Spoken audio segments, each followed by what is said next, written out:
Wouhou! C'est un petit peu un Noël avant l'heure pour moi, puisque j'ai ce paquet qui contient plein de petits colis venus de Chine, que j'ai reçus pendant mon absence. Ça fait 3 semaines que je suis pas venu chez mes parents. Bon, là c'est justement Noël.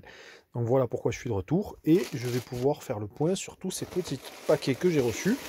C'est essentiellement de l'électricité et un tout petit peu d'éléments pour le Webasto chinois. Les éléments pour le Webasto chinois, ça va être ça et ça. Voilà. Donc ça, c'est une sorte de coque plastique silicone pour la pompe. Peut-être ça va atténuer le bruit, je ne sais pas. On va voir, c'est le but en tout cas. Et ça aussi, c'est un petit bout amortisseur, d'après le descriptif, pour la pompe. Bon, vous avez compris que du coup, j'ai des travaux qui m'attendent côté pompe et je vais essayer de l'insonoriser un peu plus. Ensuite, j'ai reçu ça. Ah ben ça, c'est enfin quoi. Ça, c'est un câble de connexion de données pour mon BMS. Le précédent câble, c'était un gros loupé, puisque mon BMS n'est pas compatible avec le protocole RS480. Et en USB, ça devrait passer. Donc on va voir ça avec lui.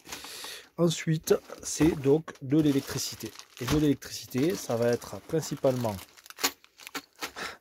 des œillets, des cosses, pour pouvoir sertir en cuivre. J'avais besoin de taille un peu plus grosse. Voilà, donc ça, on va voir avec ça si c'est de bonne qualité au moment où je vais le sertir. Puis après, j'ai des câbles. De nouveau, des câbles souples. Hop, des câbles silicone souples. Donc là, c'est du 16 AWG, c'est les plus petits. Et là, normalement, j'ai reçu un complément de ce qui me manquait, à savoir du 12 AWG. Voilà, de la visserie. Et puis le dernier élément que j'ai, ça c'est vide, hop. Et le dernier élément dans la boîte, et mine de rien c'est imposant, c'est un énorme interrupteur, un peu spécial. C'est un interrupteur bipolaire. Donc il me permet de passer en position 1 ou 2 ou 0. Donc voilà, par contre, voilà la taille du petit. Hein, et c'est bipolaire, c'est-à-dire que je peux mettre à la fois un positif et un négatif, et ça va rerouter aussi bien le positif et le négatif.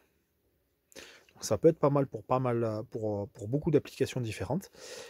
Pour ma part, je compte l'utiliser pour router la charge. Donc que ce soit une charge depuis une prise extérieure électrique, un chargeur extérieur sur 230 volts ou la charge solaire, je pourrais basculer vers ma batterie gel ou ma batterie lithium, toute cette charge. Voilà, donc on va voir comment ça va se passer. Tout ça, c'est donc pour l'électricité. Après le Webasto, on va travailler sur l'électricité pendant ces vacances de Noël.